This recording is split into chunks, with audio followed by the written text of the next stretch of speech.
Welcome back to another episode of Chaos Theory. In today's episode, we are going to talk about the Mandela Effect. Have you ever been convinced that something is a particular way only to discover you have remembered it all wrong? If so, it sounds like you have experienced the phenomenon known as the Mandela Effect.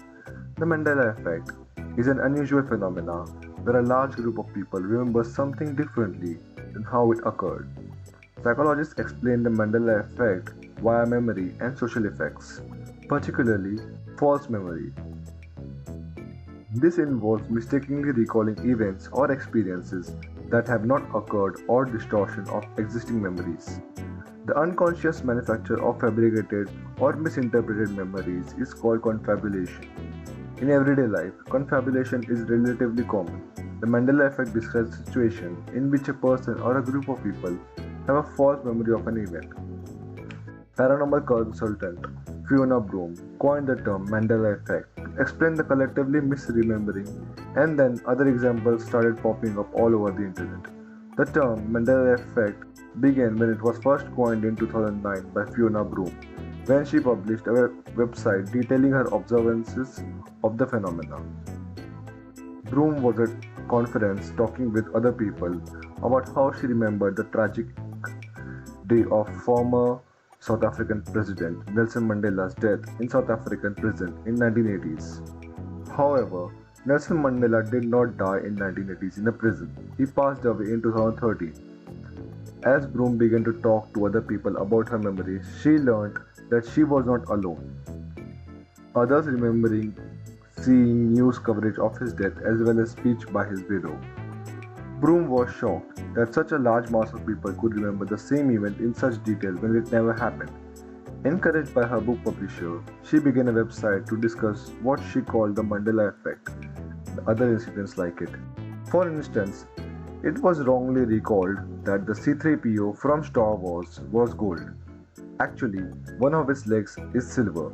Likewise, people often wrongly believe that the Queen in Snow White says, "Mirror, mirror on the wall." The correct phrase is "magic mirror on the wall." The difference arises from the movement between parallel realities, also known as the multiverses. This is based on the theory that within each universe, alternate versions of events and objects exist. Memory inaccuracy can also arise from what's known as source monitoring errors. These are instances where people fail to distinguish between what is real and what is imagined. When it comes to the Mandela Effect, many examples are attributed to so-called schema-driven errors. Schemas are organized packets of knowledge that are direct memory. In this way, schemas facilitate understanding of the material but can produce distortion. Schema theory explains why previously researchers have shown that the majority of participants are when asked to draw a clock face from memory, they mistakenly write 4 in Roman numeral rather than 4 as straight lines, because previously clock often used 4 straight lines as 4 because it was more attractive rather than writing I and B. For other examples of Mandela Effect are mistakenly belief that Uncle Pennybags, the Monopoly man, wears a monocle when the original version of packaging shows that he doesn't, and the product title Kit Kat contains a hyphen. But this is simply explained by overgeneralization of spelling knowledge. Confabulation is another potential mechanism underlying false memories and the Mandela Effect. Confabulations are false statements or retellings of the events that lack relevant evidence or factual support. Although confabulations are technically false statements, the speaker will regard these statements as facts. Confabulation is a common symptom of neurological conditions that affect memory, such as Alzheimer's disease and other forms of dementia. When a person with dementia confabulates, they are not lying or attempting to deceive. They simply do not have the necessary information or awareness to recall a specific memory or event accurately. In psychology, priming describes a phenomena in which exposure to stimulus directly influences a person's response to a subsequent stimulus.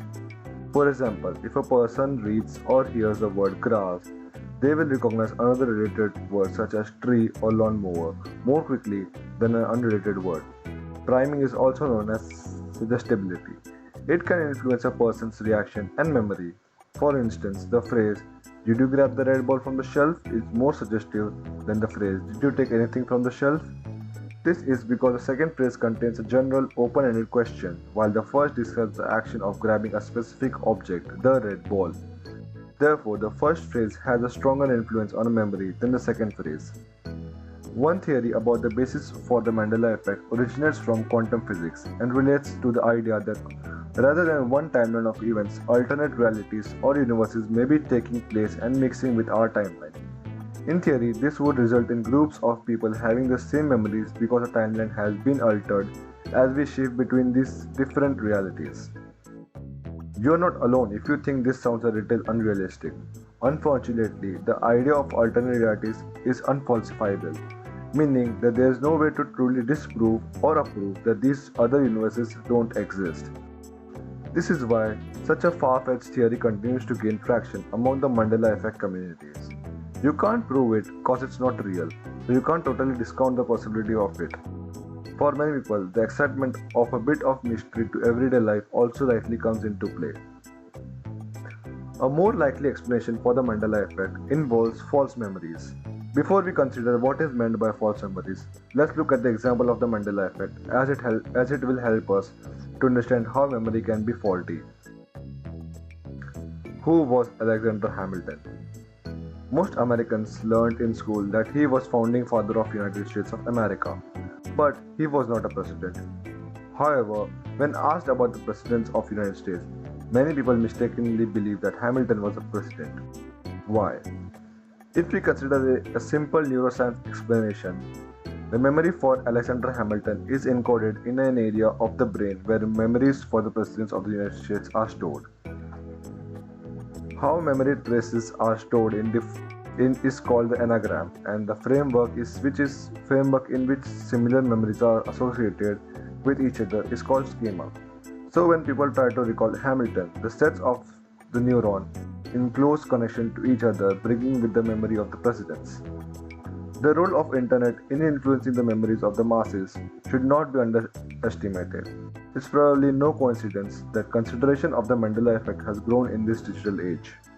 The internet is a powerful way to spread information, and with this information comes the potential for misconception and falsehoods to gain traction.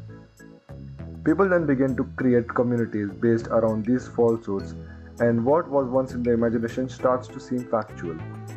In fact, a large study of over 10,000 people discovered across Twitter, conducted over a period of 10 years, showed that hoaxes and rumors won not over the truth every time but about 70%.